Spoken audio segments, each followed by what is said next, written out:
to see against Kingfisher. They're so good. So, Yeah. Okay. I mean, you can see more against some other films that I have, but I just want to see, in person what they look like, kind of their bodies but I had some film on them already. But, You did. It's different when you get to see them in Right. person. But I knew it wouldn't be a good look. You can't see anything against Kingfisher unless you're at that level where they can compete against. But Unless you're delivering the first punch yeah, for them. it was over in the first quarter, like 30 something. Wow. 4 or something the first quarter. It was Ouch. over. Yeah. Ouch. All right. As soon as he gives me the go, first thing I want to ask you about is, what is the task ahead of you Thursday? How do you see what is it that you think this team is going to be asked to do to win that game and to compete in that game? Okay. And then from there we can just talk about the season. Okay. And I'll be brief with you, I promise. Okay. No problem. So let's just get right into it then. You have the next playoff game in front of you, and I know that you've seen both of the teams that you could have potentially played.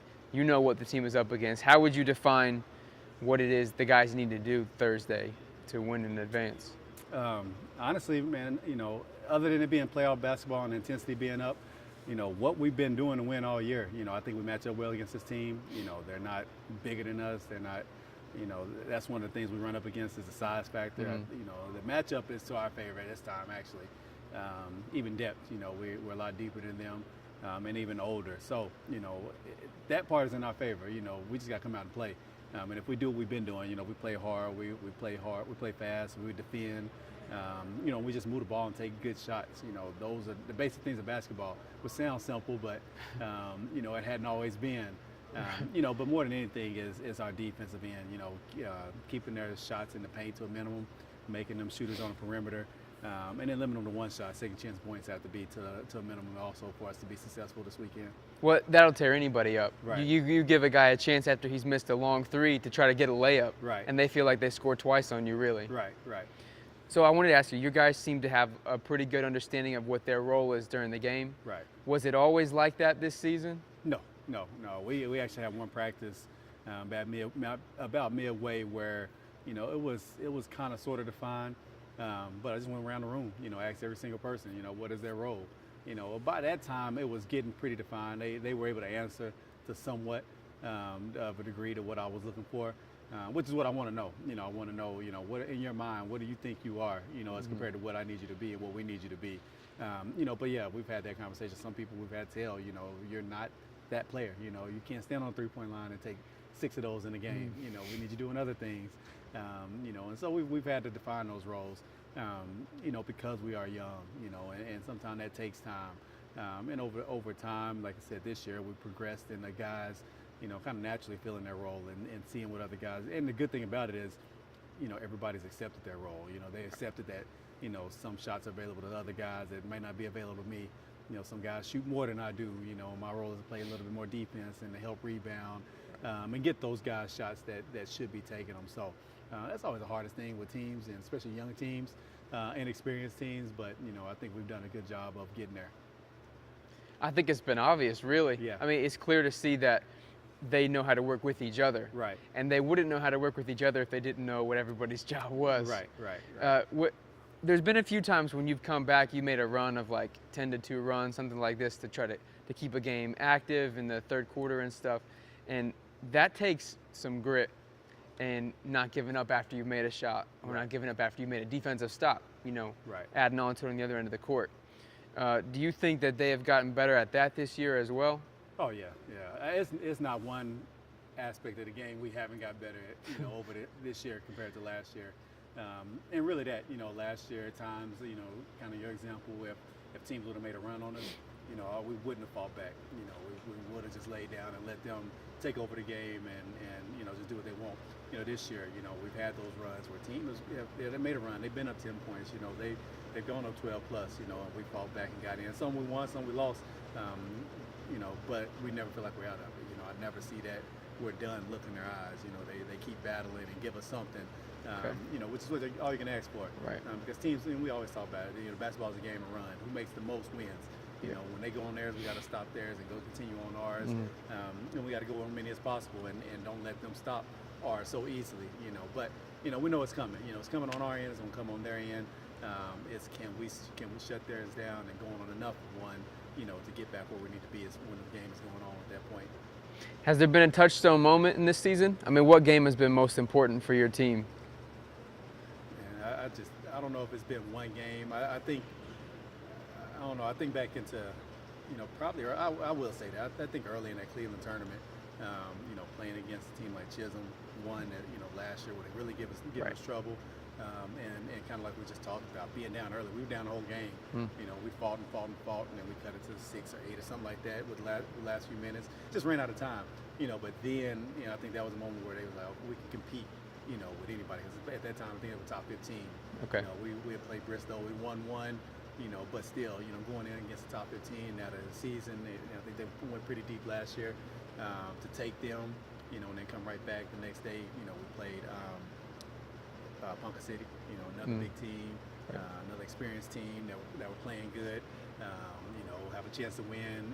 Right at the buzzer we get beat. And then come back the last day and win. So I think that tournament, honestly, those 3 games kind of set the tone for the rest of the year.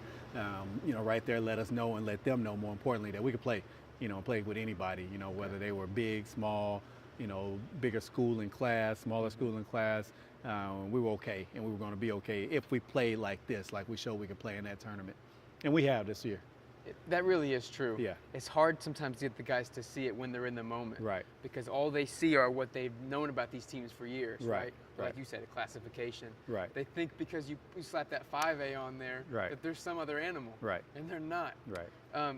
If anything should have taught them that lesson, that Cleveland game should have, right? Right. The way you can fight all game and it takes a shot like that to finish it. Right. What were you feeling when that shot went in? I was just like those guys. I was just, just happy for the moment. One, for a player that hadn't played a lot, through his career, and then to get that opportunity this year to be one of our leaders. And then to come down that shot, to make that, you draw it up for a shot to get up, for it to get up with 2 seconds, but for it to happen like it did against who it was against, it's big. It's big for players' confidence, big for team confidence, even coach. Just to see that your guys will fight it out. Because we played from behind the whole game, and big at times. I think 12-14 was our biggest or something like that. Even the 4th quarter, I think we're down double digits. To keep plugging. Again, go back to last year. That never happens last year. We just don't have that. We didn't have that fight in us yet. But now, again, this late in the season, at any point I didn't look over there and see anybody was over. Even though we got down the last 2 or 3 minutes, we were still down.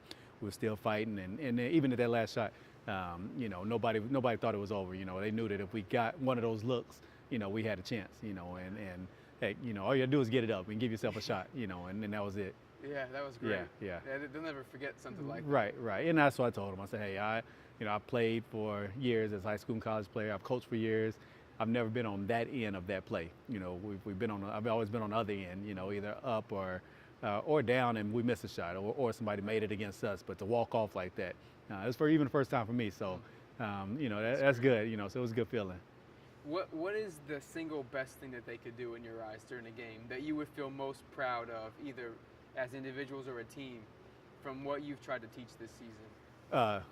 Just support each other. When I see them, somebody on the floor, run over, pick them up. We've talked about it all year, but the last few games I've seen it. Their communication, where I'll see them get together, and somebody leading a player-led huddle. That's what I want. That's what we need.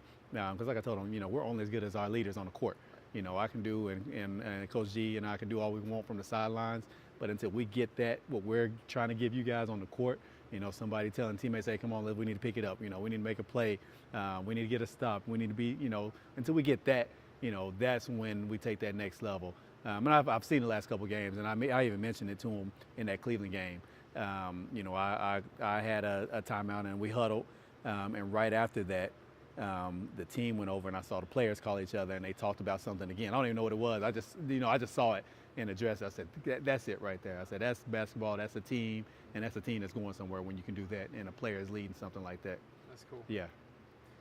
I made an observation to the guys last week that I noticed their secondary passes, second and third passes seemed more frequent. Right. And oftentimes they were leading to a better shot. Right. Just how that works. Right. But I said, you guys seem to be doing well with that. Right.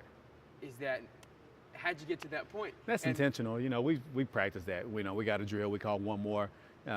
You know, and that's what it is. You know, we make a pass, and the next guy is yelling one more because you may have a shot, you know, but I'm gonna have a better shot. You know, so it's up to me to let you know that I'm open over here. You know, and that one more means one more pass, and you know, I have a better look than you. And hey, when I get it, somebody else may be yelling one more. You know, and so it gets ball movement, and it takes focus off of me. You know, and we're getting the best one for us. You know, so it's been a process. You know, it's not easy to teach that. You know, it's been something we drilled all year long, even starting this summer. You know, and so now, you know, it catches on, and we're even doing it in junior high.